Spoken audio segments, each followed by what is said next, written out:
तुम्हाला सगळं महाराष्ट्र मामा म्हणतो, पण तुम्ही शेतकऱ्यांना मामा बनवले. म्हणजे नुसत्या मोठ्या घोषणा करायच्या, म्हणजे कुणाला फसवता तुम्ही? शेतकऱ्यांना. मला बाकीच्या गोष्टी करायला वेळ आहे. 24 तास राजकारण करता. हा पक्ष फोड, तो पक्ष फोड, हा नगरसेवक फोड, हे जी निवडणूक, हा बिनविरोध कर, ह्याला दाब दे, काही कर. ह्या गोष्टी कोणी, तुम्हाला ज्या गोष्टीसाठी निवडून दिलंय त्या गोष्टी कोणी करायच्या? मला सांगा.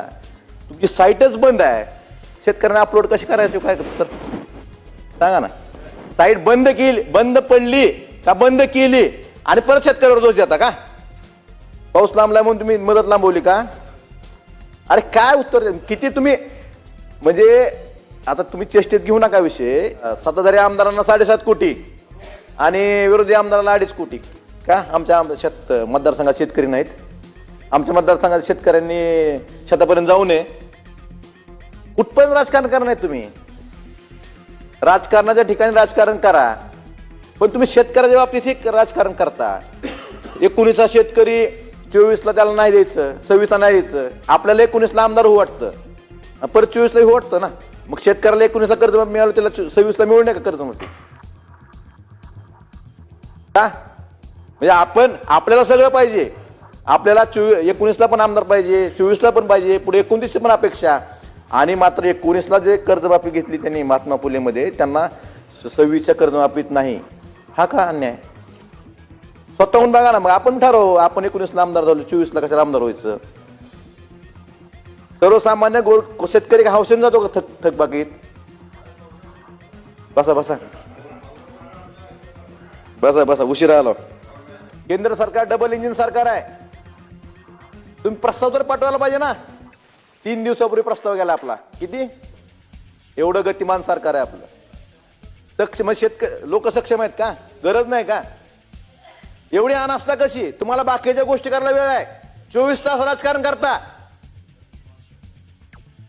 हा पक्ष फोड, तो पक्ष फोड, हा नगरसेवक फोड, हे जी निवडणूक, हा बिनविरोध कर, ह्याला दाब दे, काही कर. ह्या गोष्टी कोणी, तुम्हाला ज्या गोष्टीसाठी निवडून दिलंय त्या गोष्टी कोणी करायच्या?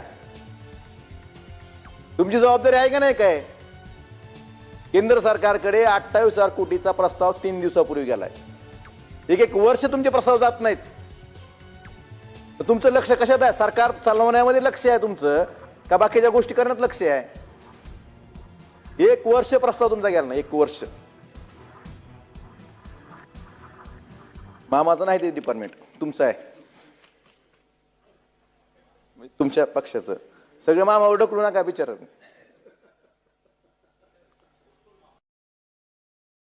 आपण यात नमो शेतकरी योजना सांगितलं की आपण राज्य सरकार, केंद्र सरकारप्रमाणे नमो शेतकरी योजनेत पण शेतकऱ्यांना पैसे देऊ. शेतकऱ्यांना पैशाची गरज कधी असते? पेरणीच्या वेळेस. आता पेरणीची वेळ आहे, अजून पाऊस पडला नाही. तुमचा 8वा हप्ता 25 मार्च 26ला पडलाय. आता PM किसानचा 23 हप्ता पडतो, 20 तारखेला पडला बहुतेक. आपले राज्य सरकारचे पैसे कधी देणार? अहो राज्य सरकारचं बोलावं मामा. पेरणी थांबवायची का तोपर्यंत? मग शेतकऱ्यांनी पाऊस लांबलाय म्हणून तुम्ही मदत लांबवली का? अरे काय उत्तर? किती तुम्ही, म्हणजे आता तुम्ही चेष्टेत घेऊ नका विषय. ज्या एखाद्या ज्याचं फक्त शेतकऱ्याचं फक्त उत्पन्न साधन शेती असतं, त्याला लक्षात येतं की पेरणीच्या वेळेस खताला, बियाण्याला, खताची किमती किती वाढल्यात. आता तुम्ही देऊन किती देता? 3 पोत्याचे पैसे आहेत फक्त खताच्या.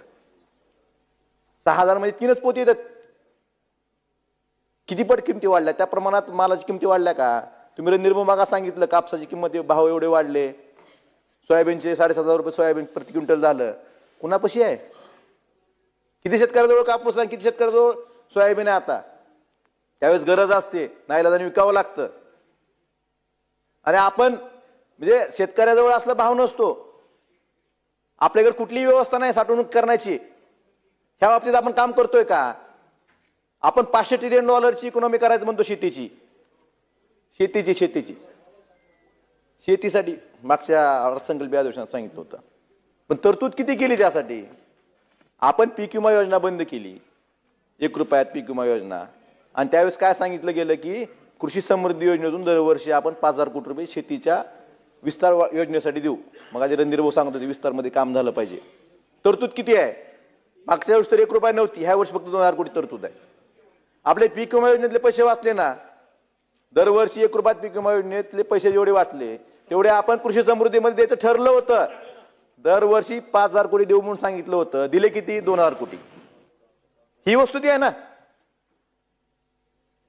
मग नुसतं तुम्ही घोषणा करायच्या, प्रत्यक्ष अंमलबजावणी काय, ह्याचं उत्तर आपण दिलं पाहिजे. आणि नमो शेतकरी महासन्मान योजना, आता शेतकऱ्यांना पेरणीच्या वेळेस गरज असते पैशाची, मग कधी देणार पैसे? म्हणजे तुम्हाला बाकीच्या गोष्टीसाठी पैसे आहेत, पण आता पेरणीला सगळ्यात अडचणीत शेतकरी पेरणीच्या वेळेस असतो. हप्ता कधी पडणार हे आपण सांगितलं पाहिजे. आणि पेरणीच्या आधी शेतकऱ्यांना हे पैसे कसे मिळतील यासाठी सरकारनं प्रयत्न करावेत. यात कृषी यांत्रिकीकरणाचा उल्लेख आहे. मामा, तुम्ही तुमचं कृषी खातं, तुम्हाला सगळं महाराष्ट्र मामा म्हणतो, पण तुम्ही शेतकऱ्यांना मामा बनवले नाही हो. सांगतो ना मी, तुम्ही जे सांगितलं कृषी यांत्रिकीकरणामध्ये तुम्ही लॉटरी काढली, 36 लाख अर्ज आले, 36,03,338 अर्ज आले. तुम्ही काय केलं? यात रद्द किती केले? 31,64,805 अर्ज रद्द केले. का केले? काय पेंडिंग नाहीत, रद्द आहेत, पत्र आहे माझ्याकडे, त्यांची प्रेस नोट आहे, रद्द केलेत. पुरावा देऊ का निर्भू? आणि काय का का रद्द का केले? उत्तर रद्द का केलेत? रद्द का केले सांगतो. हो, मी वाचून दाखवतो तुमची प्रेस नोटच. विहित कालावधीत कागदपत्रे अपलोड न केल्यामुळे 31,64,805 अर्ज रद्द करण्यात आले. मला सांगा, तुमची साईटच बंद आहे, शेतकऱ्यांना अपलोड कशी करायची? काय तर सांगा ना. साईट बंद केली, बंद पडली का बंद केली आणि परत शेतकऱ्यावर दोष देता का? हे कुठला प्रकार आहे? 36 लाखापैकी तुम्ही फक्त 2,79,000 पूर्वसंमती दिल्या आणि तरतूद किती आहे त्याला? फक्त निर्भव 263 कोटीची. म्हणजे तुम्ही 94% अर्ज रद्द केलेत. मला सांगा, एखादा शेतकरी ऑनलाईन मागणी करतो यांत्रिकीकरणात कुठल्याही घटकासाठी, त्याला गरज असल्याशिवाय मागणी करतो का? तुम्ही ज्या दिवशी लॉटरी निघाली त्या दिवशीच साईट बंद करून टाकली. शेतकरी अपलोड करू शकले नाहीत अर्ज, अपलोड नाही झाल्यामुळे तुम्ही अपलोड झालं नाही कागदपत्र म्हणून रद्द करून टाकले. हा कुठला न्याय? म्हणजे नुसत्या मोठ्या घोषणा करायच्या, म्हणजे कुणाला फसवता तुम्ही? शेतकऱ्यांना. तुमच्याकडे तरतूद नसलं करू नका ना, पण उगाच मोठी स्वप्न दाखवायची. बरोबर आहे, पण मामा असं शेतकऱ्याला मामा बनवू नका अशी माझी विनंती आहे तुम्हाला. खरंच असं चेष्टा करू नका कोणाची. म्हणजे साईट बंद करायची आणि परत म्हणायचं विहित कालावधीत कागदपत्र अपलोड झाले नाहीत.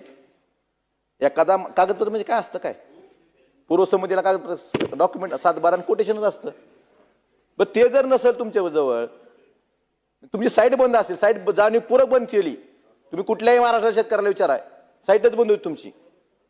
94% तुम्ही पूर्वसंमत्या रद्द केल्यात, म्हणजे अर्जच रद्द करून टाकले. हा कुठला प्रकार आहे? आता पीक विमा योजना शेतकऱ्यासाठी आहे का कंपन्यासाठी आहे? हा सगळ्यात महत्त्वाचा प्रश्न आहे. मागच्या वर्षी 93,80,000 शेतकऱ्यांनी पीक विमा भरला. संरक्षित रक्कम किती होती? 2400 कोटी रुपये हप्ता भरला. संरक्षित रक्कम होती 31,985 कोटी.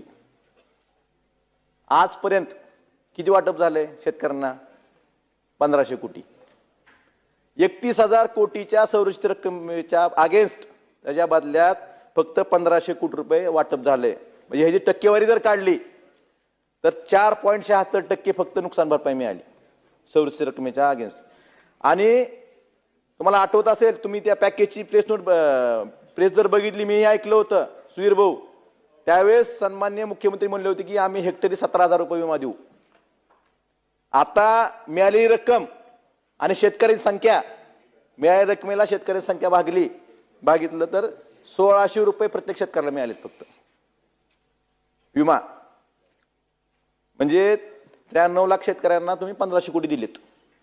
प्रत्येकाला कमी जास्त असतील पण सरासरी जर काढली, भाई कुणासाठी करताय? 17,000 रुपये तुम्ही सांगितलं होतं ना हेक्टरी देऊ म्हणून, दिले का? मग त्या पॅकेजमध्ये त्याचा पण आकडा होता विम्याच्या रकमेचा. मिळाले का ती रक्कम? पैसे कधी मिळणार?